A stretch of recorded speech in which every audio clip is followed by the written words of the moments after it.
So now, for those of you who may find any of this hard to believe, or who, you might think that I'm making this stuff up about how all they want to do is ruin and hurt and harm, I want to give you a book.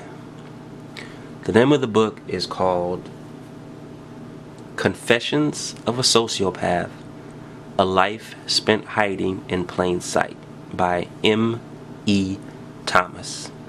Again, Confessions of a Sociopath, A Life Spent Hiding in Plain Sight. Remember I said earlier, these people are walking among us undetected, and she just told you in the title of the book. This woman, by her own admission, is a clinically diagnosed sociopath. Okay? I'm going to read to you a quote from a chapter called Emotions and the Fine Art of Ruining People. Emotions and the Fine Art of Ruining People. And I quote, "Ruining people, I love the way the phrase rolls around on my tongue and inside my mouth. Ruining people is delicious. We're all hungry, empaths and sociopaths. We want to consume. Sociopaths are uniformly hungry for power. Power is all that I have really cared about in my life. Physical power, the power of being desired or admired, destructive power, knowledge, invisible influence," end quote. She continues further, and I quote, "I wish I could tell stories of ruining people, but they're the stories most likely to get me sued. Situations that involve the police and restraining orders and personal lives derailed," end quote. This is what they do. This is what they do. This is why you need to know about them and learn about them from afar, from a long ways off. I wish there was somebody, I hadn't really at that time paid much attention to YouTube, and I don't even remember what made me look this up. It just came to me one day. But you need to know about them, and you need to know what I'm saying, because what's going to happen is, if you, unfortunately, and for people that have been down the road like me, what I'm going to say is going to hit home. If you find yourself, unfortunately, in their grasp, the only thing that's coming to you is a deeply wounded spirit.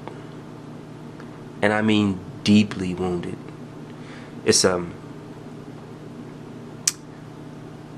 type of depression that seems more than depression. You're almost numb. It's like your spirit, your energy, your life force has left you. You get insecure. You lose your identity, which is part of their methodology, is to kill your identity, especially if you're one of those guys or gals who's very lovable and likable, and you care about things, and you basically have empathy, and you have just light in your soul.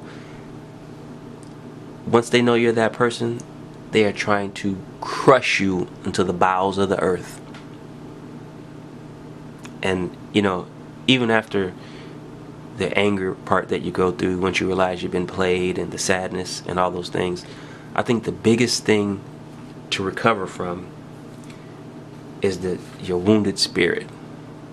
I culminated my relationship with these people in 2010, 2011, and this is 2015, and it's taken me 4 or 5 years to finally get my mojo back, to get on this camera and tell you guys, stay away from these people. Almost 5 years. And each one of those years was a hell inside my own head.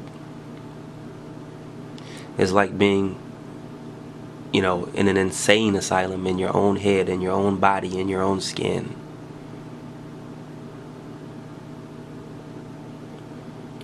The point I'm making is, you don't want it.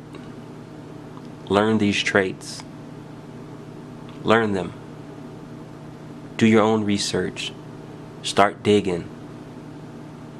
Stop thinking it can't happen to you. 'Cause to me, they're everywhere.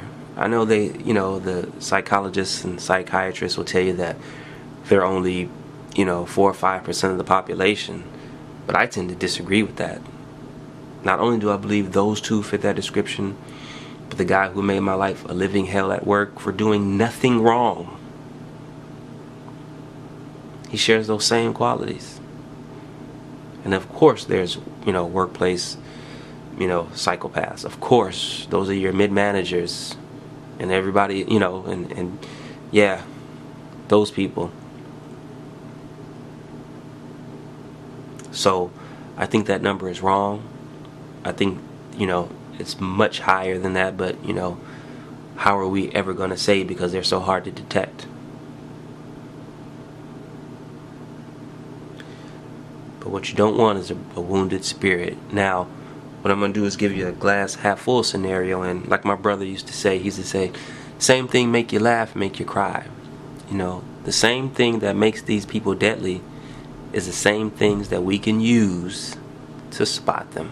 I'm going to keep harping on that, y'all. I'm going to keep harping on it because the more of us that know, in my world of thought, the more of us that know, the more of us that shine a spotlight on them, the less damage they can do. And this is just from my life, in my world, the bottom of the food chain. Now, when you start putting these people at the top of the food chain, maybe some of the things that you're seeing on TV make sense to you. How could they do that? Maybe the world will start making some sense to you if the people that are making decisions maybe have some of these characteristics. We'll get to all that later. Bottom line is, y'all, a wounded spirit is hard to come back from. And a lot of people don't. A lot of people end up in insane asylums. Guaranteed. Nothing I've given you today is made up. Some of it you can go and verify on your own in these books. I've given you Emmy Thomas's Confessions of a Sociopath, A Life Spent Hiding in Plain Sight. And then there's also, and we'll talk a little bit about this probably next time, Psychopath Free by Jackson Mackenzie.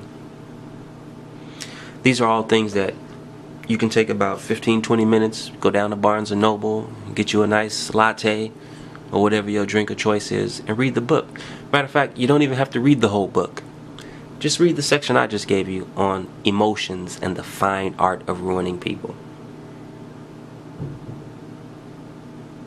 Just read it, just that part, and start from there.